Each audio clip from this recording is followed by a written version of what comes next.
Haikal, Ya, kamu yang sakit apa nak? semuanya sakit. Semuanya sakit. Oke, semangat ya. Sabar. Orang tua mana yang tak cemas dan bersedih tatkala mendengar kabar putra kesayangannya menjadi salah satu korban yang terjebak dalam reruntuhan bangunan Pondok Pesantren Buduran, Sidoarjo, Jawa Timur. Sambil menunggu hasil evakuasi, doa selalu dipanjatkan keluarga yang memilih tetap berada di lokasi ambruknya bangunan. Sementara itu, dari gambar udara, tim SAR gabungan terus berusaha mengevakuasi korban. Tampak juga lokasi bangunan Pondok Pesantren Buduran di Sidoarjo, Jawa Timur yang ambruk pada Senin sore 29 September.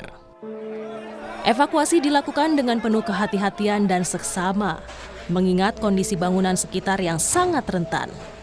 Petugas penyelamat bahkan tidak bisa menggunakan alat berat dalam proses penyelamatan. Dikarenakan bahwa posisi ataupun kondisi reruntuhan bangunan ini pada kondisi yang labil atau strukturnya mudah untuk berubah ataupun ambruk kembali. Sementara kami saat ini masih fokus dari hari pertama sampai dengan hari ini, siang ini, masih fokus untuk melaksanakan pertolongan terhadap korban yang masih kondisi hidup. Sehingga jika menggunakan alat berat tentunya akan menggeser ataupun merusak struktur bangunan yang akan mengakibatkan ambruk kembali dan justru malah akan membahayakan bagi korban-korban yang saat ini masih kondisi hidup. Kepala Kantor SAR Kelas A Surabaya Nanang Sigit menyebut masih ada 38 santri yang diduga masih terjebak. Data ini diperoleh dari pondok pesantren yang menyatakan jumlah santri saat kejadian ada 140 orang, di mana 102 diantaranya sudah dievakuasi dan melakukan evakuasi mandiri. Data ini juga masih terus diperbaharui tim SAR gabungan. Regu penyelamat benar-benar berpacu dengan waktu untuk menyelamatkan korban yang masih terhimpit bangunan. Dalam rekaman video yang kami peroleh dari Regu Penyelamat Surabaya, tim berhasil berkomunikasi dengan 2 korban yang masih terjebak. Yusuf, umurmu berapa? 16. 16 tahun. Apa yang luka? Nggak ada. Ya? Nggak ada. Nggak ada ya, cuma perut kecepet ya? Ya. Ya di sebelah kiri Jess ya. Ya. Haikal, Ya, kamu yang sakit apa nak? semuanya sakit. Semuanya sakit. Oke, semangat ya. Sabar. Ini yang satu sudah selamat. Kamu sabar ya. Sabar ya nak ya.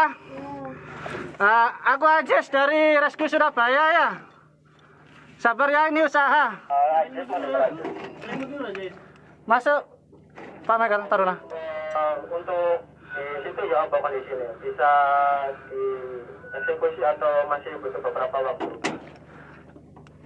Butuh beberapa waktu ya, karena ini saya saja ini untuk berjalan merayap aja sangat kesulitan ini. 86.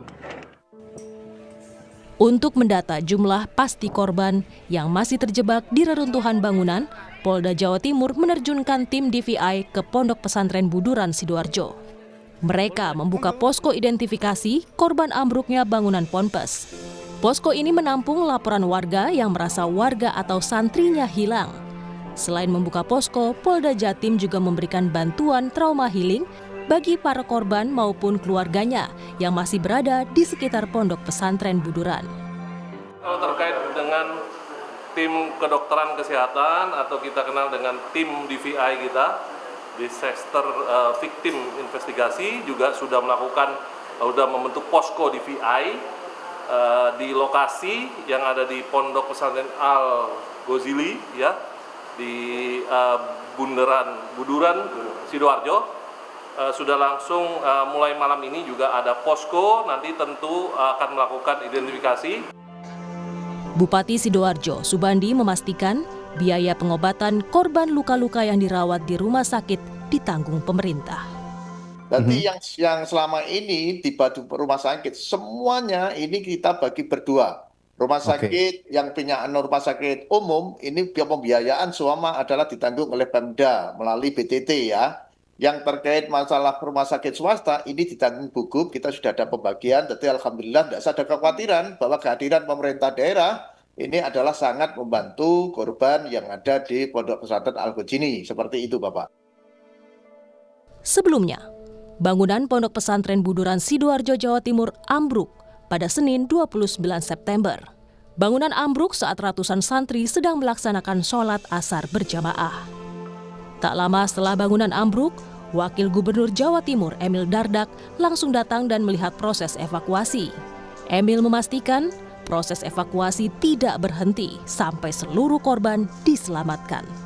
Selasa dini hari 30 September, Gubernur Jawa Timur Hovifah Indar Parawansa meninjau lokasi. Usai menemui pengasuh ponpes secara tertutup, Hovifah juga menemui keluarga korban yang ditempatkan di Kampus 2, yang berada tak jauh dari lokasi Pondok Pesantren di Buduran, Kabupaten Sidoarjo, Jawa Timur. Tim Liputan Kompas TV.